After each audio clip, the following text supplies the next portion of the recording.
my little ponies, and today I'll be discussing the Disney classic Hercules. Now, some of you might be saying, how is Hercules a Disney classic? Well, it's kind of old, and it is a Disney movie, which means there are good and bad, and like all Disney movies that try to represent a point in history,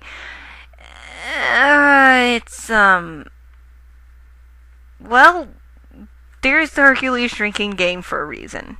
Now, I know why most of you, who cares if they got it historically right? I mean, come on, no kids knows the difference between Hercules, the trials, or why he was doing the trials or not.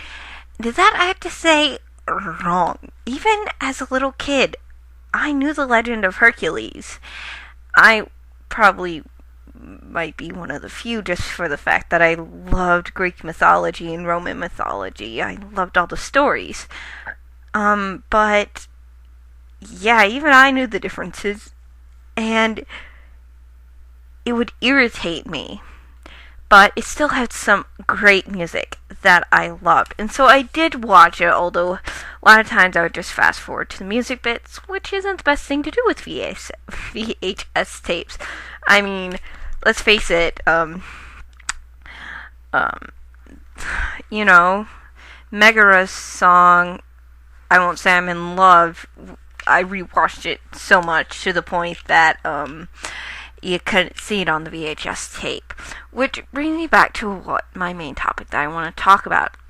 The songs. I love the songs. Here, I'll tell you the plot of Hercules if you don't know the plot of Hercules. Hercules has to earn his way back up to Mount Olympus in order to be able to join his parents as gods. First off, that is the first mistake.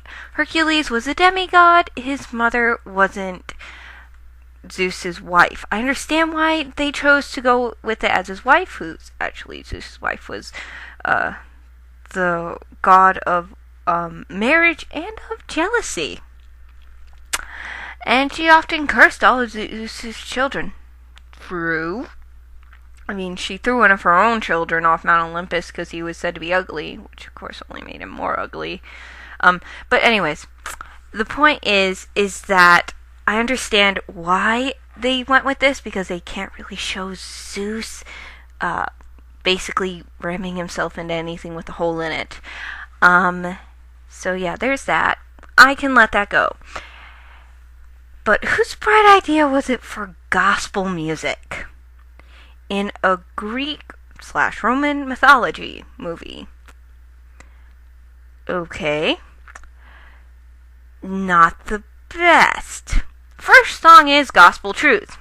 Third song, Gospel Truth Part 2. Third song, Gospel Truth Part 3. They have 3 gospel truths here, people, and I know most people count them together, but they end and then they restart. So I consider that to be different. And then there is Hercules' I Want More song. Go the Distance. Okay. Has anybody else noticed the actual lyrics? The crowd will cheer when they see my face. He's not talking about being good, wanting more. He's talking about wanting to be famous. He's talking about wanting people to admire him and love him. And yet when he gets it, he's still unhappy. He's kind of an ungrateful guy in this. Next song on the list, One Last Hope. This is, of course, Nefertiti's. What can I say? Phil for short. And, okay, first off, I understand he's a satyr, but most in Greek mythology, he was a satyr as in half guy, half horse. Not a satyr as in half goat. Because, they often cause bad things. They often raped people. And, bad. His song is decent. Not a fan of his singing, though. It's okay. There's nothing too bad about it. I mean, the whole, train most of the peoples right, and yeah, he kind of gets forgotten. So, yeah. Now to the next one of the few good songs that I loved listening to as a kid. Zero to Hero. This is basically, we go from one montage to another. Basically, we have a training montage, he goes to the town, he defeats one villain, and then we get another montage to show all of his heroic acts. And now to the song I really want to talk. I Won't Say I'm in Love. Okay, actually, this wasn't originally going to be the song that she sang. They originally wrote an entirely different song for her. I can't remember the name of it, but you can find it. Just type in Megara's canceled song or whatever on YouTube, and you can find it. It's not hard to find. Something about Love is Blind. But yeah, they switched it out for this one because it was more upbeat, and I'm glad they did. I loved this. And of course, we all know about Megara. She's basically the only good character in the entire thing. Yes. Yes. Good Meg. Okay. Also, most interesting scenes. Which brings me to Hades. He was an awesome villain. He was the saving grace. Him and Megara. Oh dear Lord, were they good. Hades is one of the few reasons that I'll go back and watch it. He's also one of the few reasons to actually go and watch the TV show. Yes, Hercules was turned into a TV show. And the last song is A Star Is Born, which is basically a reprise of Gospel Truth, but with more upbeat and all that stuff. Yeah.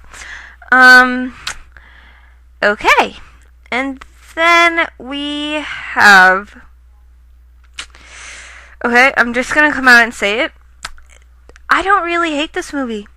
I mean, yes, there's a bunch of little tidbits, but there's just one line. I can handle Disney-fying Hercules. I'm fine with what they did.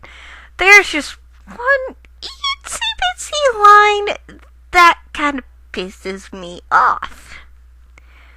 Megara, I could never hurt you.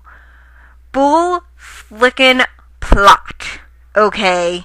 The reason Hercules originally had to do all these heroic acts was to atone for his sin, because in a drunken rage, he killed Megara and their 3 sons. Now, with that in mind, the lines once again, Megara, I could never hurt you.